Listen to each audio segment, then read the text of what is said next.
여러분들은 어느 한 공간에 얼마나 오랫동안 계실 수 있으신가요? 12시간, 하루, 일주일, 여기 제한된 공간 안에서 35년 동안 갇혀버린 사람들이 있습니다. 주인공들에게 어떤 일이 벌어졌길래 한 사람의 반평생에 해당하는 이 시간 동안 갇히게 된 것일까요? 영화 인시던트 시작합니다.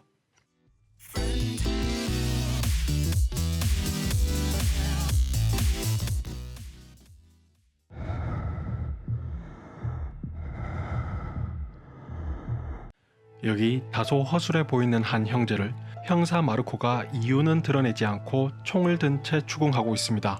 하지만 형사 마르코가 잠시 한눈을 판 사이 형제는 마르코를 넘어뜨리고 비상계단을 통해 도망가기 시작합니다.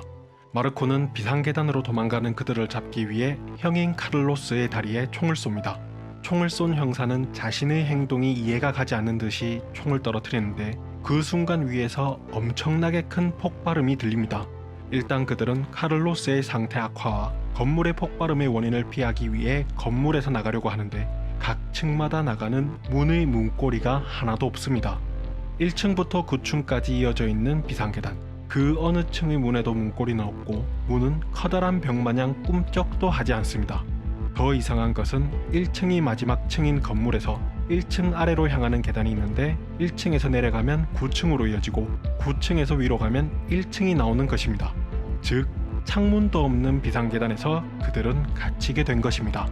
그렇게 시간은 흐르고 총상을 입은 채 아무 조치도 하지 못한 형은 죽게 됩니다. 남겨진 형사 마르코와 동생 올리브는 그렇게 무한 루프의 비상계단에서 지내게 됩니다. 그리고 다행인지 아닌지는 모르겠지만 1층과 2층 사이에 있던 자판기의 물품들이 하루가 지날 때마다 새 것으로 항상 보충되어 굶어 죽을 일은 없습니다. 이 현상은 자판기에만 해당되는 것이 아니라 형이 가지고 있던 가방과 가방 속의 물건마저도 하루가 지날 때마다 새 것으로 생겨납니다. 한 달이 지나고 1년이 지나고 그렇게 그들은 비상계단에서 자그마치 35년을 지내게 됩니다. 30대 중반이었던 형사 마르코는 갸냘픈 노인이 되었고 20대였던 올리버는 건장한 중년이 되었습니다. 형을 죽게 만든 사람이지만 35년이라는 세월을 단 1초도 빼먹지 않고 같이 지낸지라 그들은 이미 가족처럼 지냅니다. 변한 모습처럼 그들 또한 서로 다른 방향으로 35년을 지냈습니다. 올리버는 무한히 공급되는 생필품으로 의식주를 해결하고 또 무한히 공급되는 형의 가방에 있던 mp3를 통해 음악과 책도 읽는 등 오히려 밖에 있을 때보다도 훨씬 건강해 보이는 삶을 살고 있었습니다. 하지만 마르코는 갇히기 시작한 후부터 지나간 시간을 기록하고 가족과 지인들을 그리워하다가 심지어 상상을 통한 가족과 지인의 모습을 마치 현실인 것 마냥 인지하고 있었습니다. 그러던 어느 날 마르코가 누워있던 중 갑자기 올리버를 부르더니 영화는 다른 에피소드로 바뀌게 됩니다. 여기 바다로 놀러가기 위해 차를 탄 4인의 가족이 있습니다. 하지만 가족이라 부르기엔 다소 부족한 것이 엄마는 아이들의 친부와 이혼한 후 로베르토와 살게 된 것인데 아들 다니엘은 아직 새아버지인 로베르토를 인정하지 않고 믿지 않기 때문입니다. 무튼 그들은 6시간 떨어진 곳까지 가기 위해 고속도로를 타는데 로베르토는 잠시 들린 주유소에서 딸 카밀라에게 레몬이 들어있는 음료수를 주게 됩니다. 그러나 카밀라는 천식을 앓고 있었고 그 음료수로 인해 호흡 곤란 증세가 오기 시작합니다. 평소에는 당연히 천식기를 가지고 다녔겠지만 로베르토가 본의 아니게 하나를 망가뜨려버리고 아들 다니엘은 엄마의 지시를 받았지만 이를 까먹고 천식기를 가져오지 않은 상황이었습니다. 상황을 파악한 엄마는 즉시 집으로 돌아가기 위해 차를 돌립니다. 하지만 이곳 또한 멀리서 폭발음이 들리면서 그들은 무한히 이어지는 고속도로를 달리게 됩니다. 그렇게 끝없는 고속도로 위에서 카밀라는 천식으로 인한 호흡 곤란으로 죽고 맙니다. 엄마는 결국 미쳐버리고 로베르토와 다니엘은 저마다의 생존법을 찾아갑니다. 생필품은 주유소에서 항상 공급되며 자동차 또한 매일 새롭게 생겨납니다. 여기서도 비상계단과 마찬가지로 시간은 35년이란 세월이 지납니다. 로베르토는 매일같이 조수석에 아내를 태우고 생활하며 지냅니다. 그리고 동생을 잃은 후 부모님과의 왕래를 하지 않고 혼자 지내는 다니엘. 동생에게는 목숨과 같았던 천식기도 로베르토가 망가뜨리지 않았던 모습으로 매일같이 가방과 함께 생성됩니다. 이미 동생은 죽은 후라 필요 없는 천식기를 후회와 슬픔에 찬 눈으로 한 곳에 던져두는 다니엘입니다. 그러던 어느 날 치매와 실어증을 앓던 엄마가 죽게 됩니다. 그리고 몇 년 동안 왕래가 없던 로베르토는 다니엘을 찾아가고 엄마의 시신을 함께 묻어줍니다. 하지만 그때 머리를 쥐어잡은 채 갑자기 어떤 충격적인 기억을 되찾은 듯이 로베르토는 다니엘에게 무언가 이야기를 하게 됩니다. 영화는 비상계단의 마르코와 고속도로의 로베르토의 말이 교차되며 하나의 이야기를 시작합니다. 마르코는 자신이 그려놓은 벽화를 지우며 자신의 가족은 없으며 자신인 마르코 또한 없다라고 이야기합니다.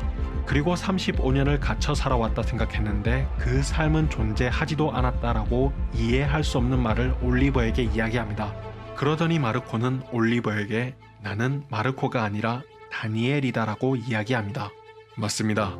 바로 고속도로 에피소드에서 나오는 아들인 다니엘이 비상계단의 마르코라고 불리던 형사였던 것입니다. 그리고는 내가 너의 형을 죽였기 때문에 이렇게 우리는 갇힌 것이다 라고 이야기한 뒤 고속도로의 로베르토가 이야기를 이어갑니다. 여동생이 나로 인해 죽었기 때문에 이렇게 우리는 갇히게 된 것이다. 그리고 35년 동안 살면서 기억하지 못했던 것을 이제서야 기억이 났다. 난 경고를 한 번 받았지만 그걸 잊어버렸기에 이렇게 인시던트를 만들어낸 것이다. 이름을 꼭 써놓아라. 그래야 이 경고를 잊지 않을 것이다. 나는 하지 못했지만 너는 꼭 해야 한다.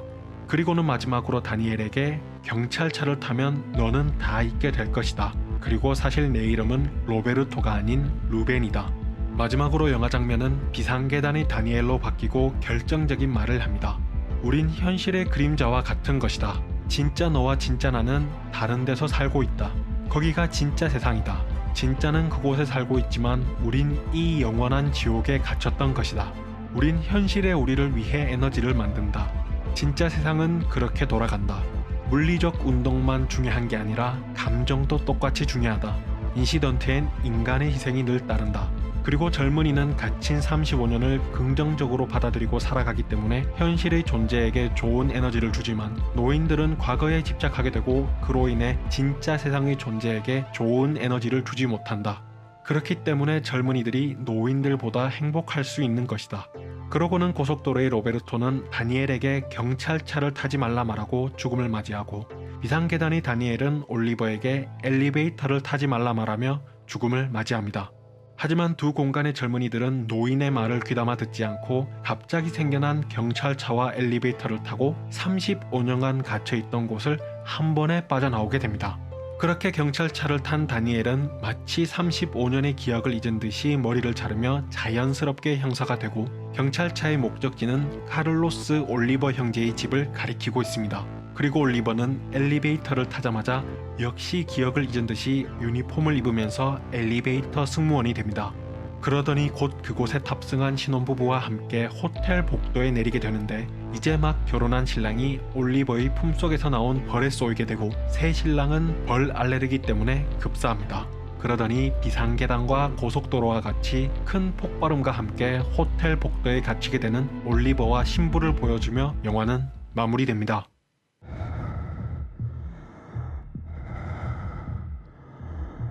네, 여러분들의 마음 충분히 잘 알고 있습니다. 분명 줄거리는 들었지만 무슨 내용인지 이해가 잘 되지 않으실 것입니다.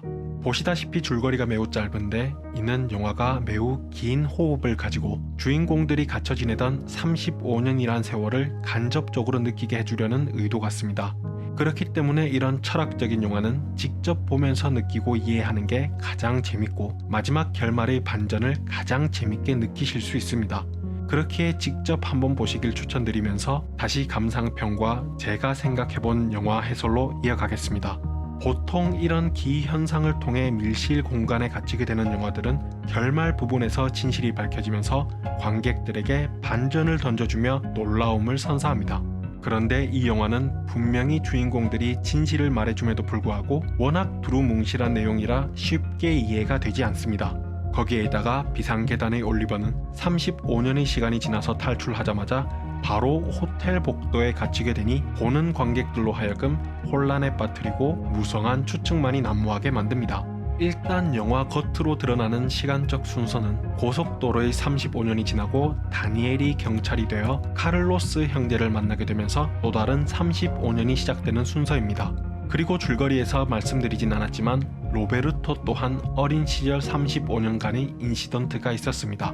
이 정도로 영화 겉으로 흘러가는 흐름은 정리된 것 같고 감독이 전하고자 했던 의미를 나름 이야기해 보겠습니다. 가장 먼저 이 영화를 관통하는 주제를 한 문장으로 말하자면 과거에 대한 집착인 것 같습니다. 각 에피소드의 어른들은 과거에 집착하는 삶을 나타낸 것이고 젊은 사람들은 과거에 집착하지 않고 현실과 미래를 위한 삶을 나타내는 것 같습니다.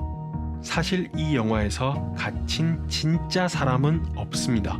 영화 후반부의 노인인 다니엘이 나는 존재하지 않고 35년을 살았다는 것 또한 거짓이다라고 이야기를 합니다. 이를 통해 각 에피소드들의 주인공들은 실체를 가진 현실의 사람이 아닌 진짜 현실에 살고 있는 본인들의 어떤 충격적인 사건에 대한 기억이 실체화를 한 것으로 생각할 수 있습니다. 비상계단의 에피소드만으로 설명드리자면 실제 현실에서의 마르코는 어떤 사건으로 올리버 형제를 비상계단에서 쫓게 되고 총을 발포하는 사건이 있었을 것입니다. 이때 바로 사전적 의미로 특이하거나 불쾌한 사건이라는 뜻을 가진 인시던트가 발생하게 되는 것입니다. 영화에서의 커다란 폭발음이 바로 인시던트가 발생되었다라는 시작을 알리는 포인트입니다. 실제 세상에 살고 있는 진짜 다니엘은 이때부터 총을 쏘고 누군가가 죽을 뻔한 이 사건을 계속 마음에 두고 살아가는 것입니다. 그렇기에 영화 속 나이든 다니엘은 과거의 가족과 지인들을 집착하게 되고 쓰레기통 같은 주변 환경과 손으로 음식을 먹는 모습을 보여주는 것입니다. 즉, 과거에 대한 기억에 갇혀 현실을 인정하지 않고 과거의 기억만 생각하며 빠져나오지 못하는 것입니다. 하지만 실제 세상의 동생 올리브는 형이 총을 맞는 사건에 대해 크게 집착하지 않고 미래를 바라보며 차분히 자신의 미래를 위해 노력했을 것입니다. 영화 속 깔끔하게 정돈된 올리버의 거주 환경과 부지런히 운동하는 모습이 그런 모습을 잘 나타냅니다.